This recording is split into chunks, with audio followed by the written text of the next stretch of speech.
आज 70 वर्षीय सुरेश जी अपने कमरे में गुमसुम सी बैठे हुए हैं और लगातार बिस्तर पर लेटी अपने जीवन संगनी सुनीता को निहारती जा रही है। सुनीता जी अपने लकवे की बीमारी के कारण बीमार पड़ी थी। बेबस तो सुरेश जी भी बहुत ज्यादा महसूस कर रहे थे, किसी बीमारी के कारण नहीं बल्कि अपनों से सताए हुए। अपनी कैंसर की बीमारी से तो वे लड़ ही रहे थे, परंतु अपनों का सामना कैसे करें यह उन्हें समझ नहीं आ रहा था। सोचने लगे कि इस उम्र में जब उन्हें अपने बच्चों की देखभाल की जरूरत है, वहाँ उन्हें अपनी बीमार पत्नी को भी देखभाल स्वयं ही करनी पड़ रही है। ऐसा नहीं है कि उम्र के इस पड़ाव पर उनका कोई अपना नहीं है। उनका एक ही बेटा पवन है, जो शादी के 18 साल के बाद उनको गोद में आया था, और जब तक पवन बड़ा हुआ तब तक वह दोनों काफी बूढ़े हो चुके थे। सुनीता जी और सुरेश जी अपने बेटे को सदा पलकों पर बिठाकर रखते थे। उसके मुंह खुलने की देर होती कि वह इसकी फरमाइश पूरी कर देते थे। पवन पढ़ाई में शुरू से ही होशियार था। सुनीता जी ने अपने बेटे की पढ़ाई में दिन रात एक कर दिया था। पवन के सपने बहुत बड़े बड़े थे। सुरेश जी ने अपने बेटे के बड़े होने पर भी उसकी शिक्षा में कोई कमी नहीं होने दी। वह अपने उसे शिक्षा के लिए विदेश जाना चाहता था।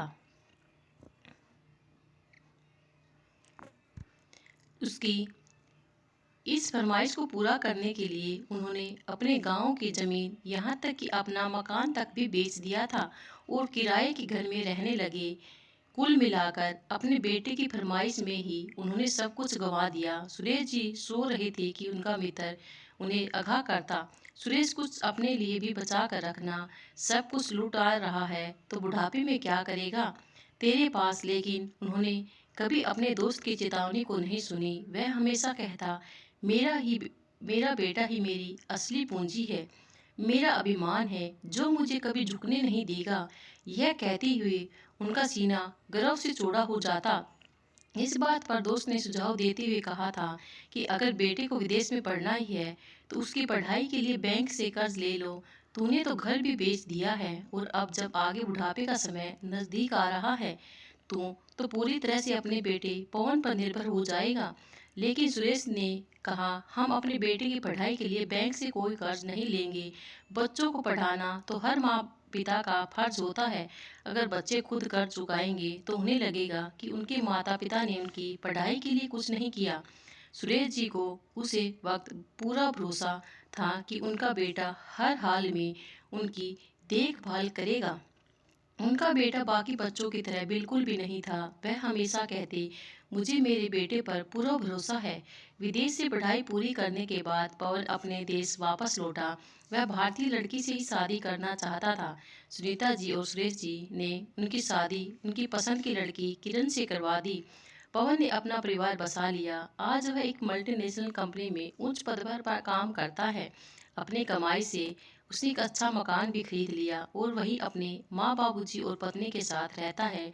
लेकिन वह फिर से विदेश जाना चाहता है और वहीं रहकर अपनी बाकी की जिंदगी बिताना चाहता है। अतीत में कोई सुरेश जी ने अचानक अपने बेटे बहू की बातचीत की आवाज से वर्तमान में आ जाते हैं। किरण, सारा सामान तो पैक हो गया ना?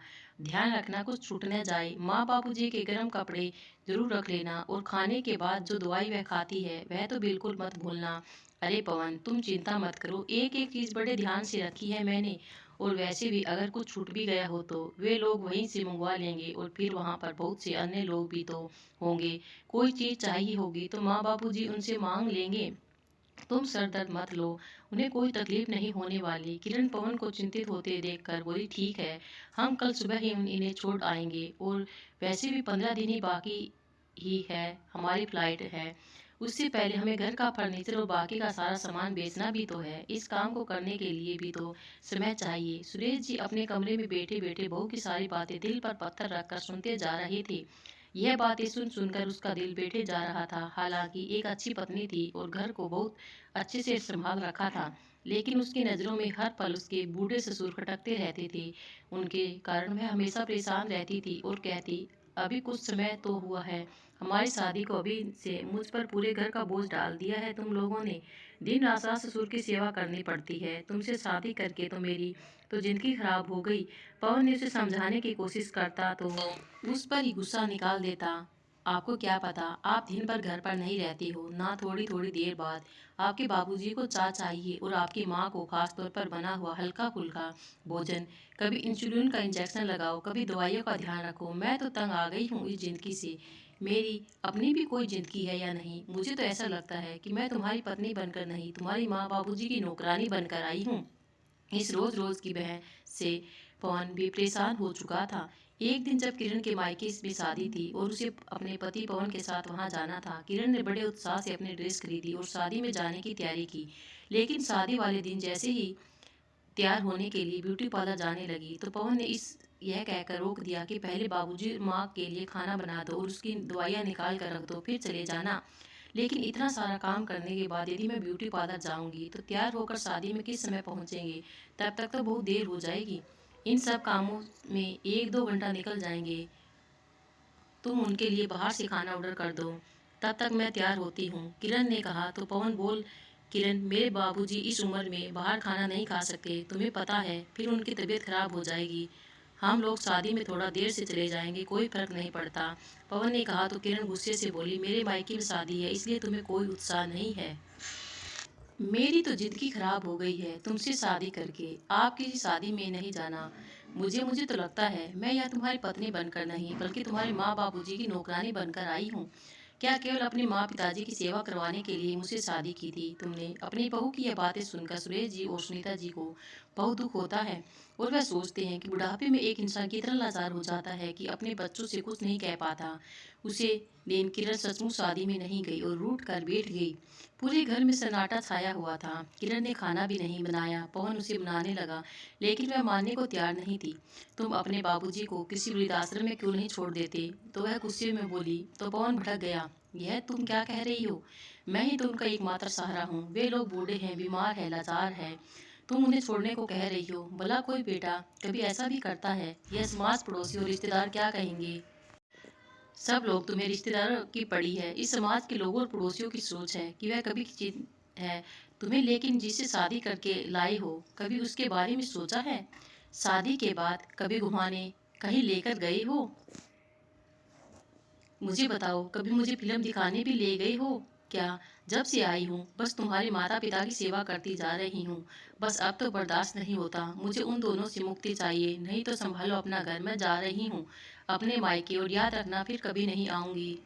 किरण की बातें सुनकर पवन चुप हो गया, उसे कुछ बोल नहीं पा रहा था। किरण किरण बोली, एक काम क्यों नहीं करते? तुम विदेश में नौकरी ढूंढ लो और तुम्हारी नौकरी मिलते ही हम दोनों वहां चले जाएंगे।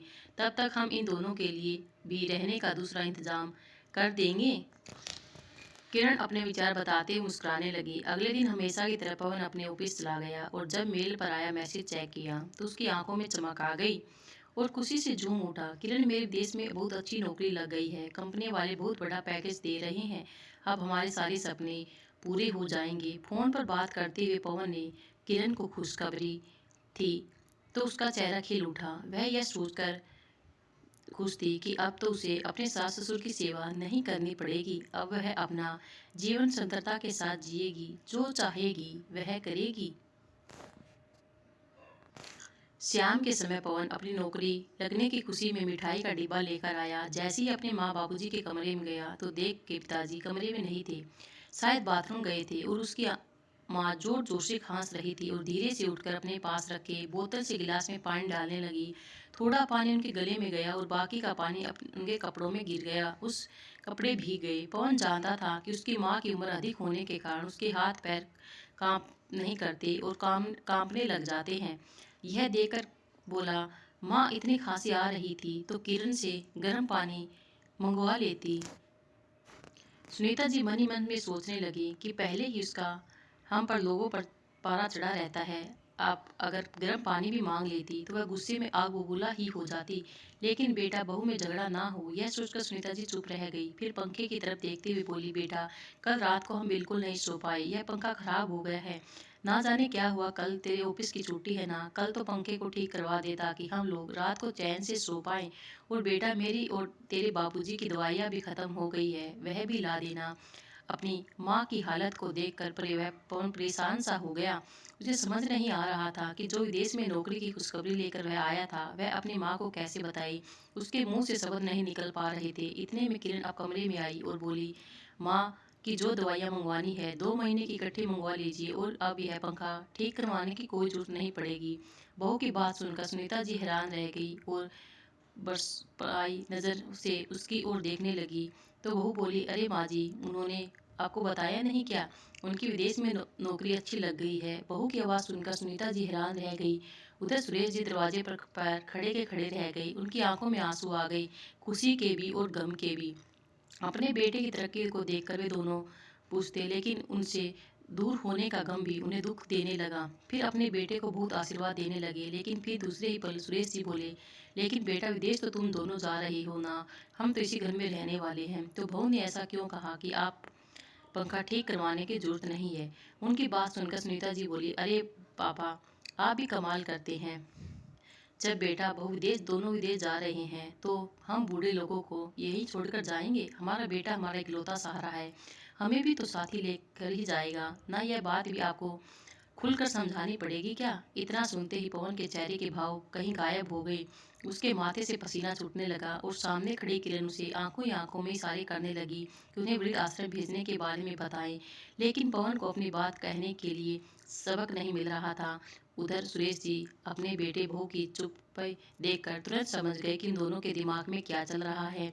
वह बाबूजी में यह कह रहा था कि अगर आप दोनों, अभी पवन झिझकते हुए अपनी बात कह ही नहीं पा रहा था कि उसकी बात काटते हुए किरण बोली, अरे तो इसमें घबराने वाली क्या बात है? साफ साफ बता दीजिए कि इन दोनों को आप वृद्ध आश्रम में रहना होगा। यह बात सुनकर सुरेश जी को एक झटका सा लगा। सुनीता को ऐसा महसूस हुआ कि अब वह केवल एक बेजान शरीर है, उनके अंदर आत्मा किसी ने निकाल ली हो।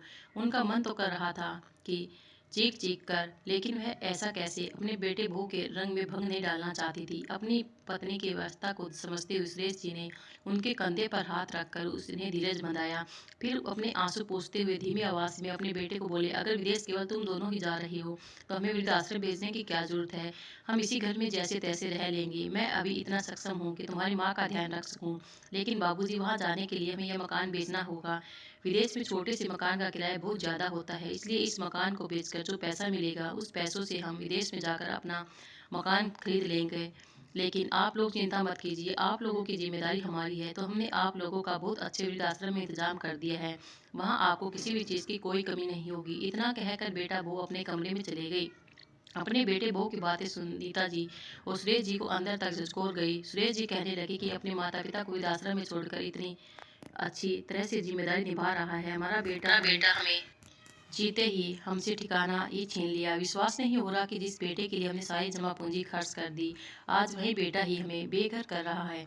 इस पर सुनीता जी रोते हुए बोली, ऐसे बेटे से तो हमारी गोद सुनी ही रहती तो ज़्यादा अच्छा था। एक बार, कम से कम एक बार तो कह दिया होता कि माँ बाबूजी आप भी चलो हमारे साथ, बुढ़ापे में आप हमारे साथ ही रहेंगे। लेकिन उसे तो अपना भविष्य बनाना है, फिर चाहे इसके लिए उसे अपने माँ बाप की कुर्बानी क्यों न देनी पड़े। अपने बेटे बहू की बातें सुनकर सुरेश जी और सुनीता जी को एहसास हो चुका था, इस उम्र में भी उनकी बूढ़ी आंखों को बहुत कुछ देखना भी बाकी है। पवन और किरण विदेश जाने में केवल 15 दिन बाकी थे और किरण न जाने के लिए पैकिंग शुरू कर दी। घर का सामान निकालते हुए किरण बोली, माँ की अपने घर में कितना कबाड़ इकट्ठा करके रखा हुआ है, इतना सामान बेचने में तो बहुत समय लगेगा। यह सुनकर सुनीता जी बोली, बहू यह कबाड़ नहीं है, यह मेरी इतने सालों की गृहस्थी का सामान है। एक एक चीज को मैं बड़े चाव से खरीदा था और संजो कर रखा था, जिनके साथ मेरी यादें जुड़ चुकी है, लेकिन आज यह सामान तुम्हारे लिए कबाड़ हो गया है। माँ जी, आप कुछ भी कहिए, लेकिन यह सामान तो मुझे बेचना ही होगा। ऐसा कहकर किरण पुरानी रखी थी सभी चीजों को एक कोने में पटकने लगी। उधर पवन ने भी मकान बेचने पर लगा दिया और 3 ही दिनों में उसे एक अच्छा खरीदार मिल गया। तो उसने अपने माँ बाबूजी को वृद्ध आश्रम में भेजने की पूरी तैयारी कर ली और किरण ने उनका सारा सामान पैक कर दिया। वृद्ध आश्रम जाते समय सुनीता जी दिल में दर्द और पीड़ा लिए घर को निहारती जा रही थी। उनके आंसुओं कपोलों तक आ पहुंचे थे। उधर सुरेश जी सोचने लगे कि ऐसी उम्मीद तो हमने अपने बेटे से कभी नहीं की थी, जिसने अपने माँ बाप के बारे में एक पल के लिए भी नहीं सोचा। वह सारा होने की कगार पर खड़ा कर दिया। क्या बुढ़ापा आने पर इंसान बेकार हो जाता है? जब वह काम करने के काबिल नहीं रही तो उसे कहीं भी पटक दो, चाहे वह घर का हो या खाली कोना हो या वृद्धाश्रम, सड़क हो या मंदिर हो। क्यों? क्या वह इंसान नहीं? गाड़ी में बैठे हुए वृद्ध आश्रम की ओर जाते हुए सुनीता जी अपने पति के झुर्रियों से भरे चेहरे की ओर देख रही थी।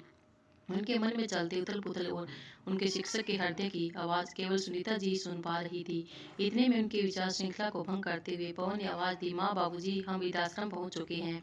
अपनी बेबसी को दिल के किसी कोने में छुपा कर वृद्ध दंपति बिना अपने बेटे बहू की ओर देखे वृद्ध आश्रम में चले गई। घर लौटकर पवन मकान बेचने के लिए अलमारी से कागजात निकाल रहा था। इतनी देर में माँ बाबूजी के कमरे से किरण की आवाज आई, अरे सुनिए तो। माँ बाबूजी का यह संदूक तो यहीं रह गया। हद है, परसों पुराने सामान पर भी ताला जड़कर रखती थी तुम्हारी माँ। ताला तोड़ कर देखो तो क्या है इसमें। पवन इस ताला तोड़ा और जैसे ही संदूक खोला तो उसकी हैरानी का ठिकाना ना रहा। बचपन की सारी घटनाएं उनकी आंखों के सामने घूमने लगी। संदूक के अंदर रख एक बक्से में उसके छोटे छोटे खिलौने पड़े थे, जिन्हें खरीदने के लिए ना जाने कितनी बार उसके पिताजी ने ओवर टाइम किया था। उसे देखकर पवन की आंखों में आंसू भर आए। फिर भी हिम्मत करके उसने उसे बाहर निकाला। उसने अपने माँ बाप से वादा किया था कि वह इस तरह उम्र भर उसके साथ हाथ थाम कर रखेगा। आज वह श्रम के कारण जमीन पर गिरा हुआ पा रहा था। सबसे नीचे देखा तो उसका कागजात पड़े थे। उन्हें खोल कर देखा तो देखता ही रह गया। उसे अपने पैरों के नीचे की जमीन उसे खिसकती हुई प्रतीत हुई। उसके बीते हुए बचपन के सारे दृश्य उसके मानस पटल पर प्रतिबिंबित होने लगे। उसे ऐसा लग रहा था जैसे उसके दिमाग की नसें ही फट जाएगी। अरे क्या हुआ? क्यों उठ गए? सुनते क्यों नहीं? मैं आपसे बात कर रही हूँ। किरण अपने पति के चेहरे विचित्र भाव को देखकर हैरान थी। आखिर ऐसा क्या हो गया कि वह पवन को कुछ सुनाई नहीं देना ही बंद हो गया। किरण ने पवन के हाथ से वो कागज लिए। उत्सुकता बस वह उन कागजों को पढ़ने लगी, लेकिन उसके हाथ पैर भी सुन्न हो गए। उन पर लिखा था कि आज से 30 साल पहले सुरेश जी और सुनीता जी ने पवन को एक अनाथ आश्रम से गोद लिया था।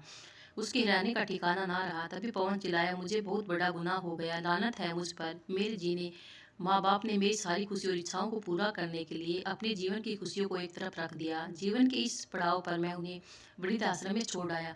मैं तो खुद से नजरें मिलाने के काबिल नहीं रहा। ऐसा कहते हुए पवन ने अपने जब से फ्लाइट की टिकट निकाल कर उन्हें टुकड़े टुकड़े करके फेंक दिए। फिर उसने प्रॉपर्टी डीलर को फ़ोन लगाकर मकान बेचने की डील को कैंसिल करने के लिए कहा और बोला, जितना भर जाना होगा मैं भरने के लिए तैयार हूँ, लेकिन अब हमारा मकान नहीं बिकेगा। और वह अपने माँ बाबूजी को वृद्धाश्रम लेने के लिए वापस चला गया और अपने घर ले आया। अब वह खुशी खुशी एक साथ घर में रह रहे हैं। दोस्तों, ये वीडियो कैसी लगी कमेंट करके जरूर बताना और चैनल को लाइक और सब्सक्राइब जरूर करना।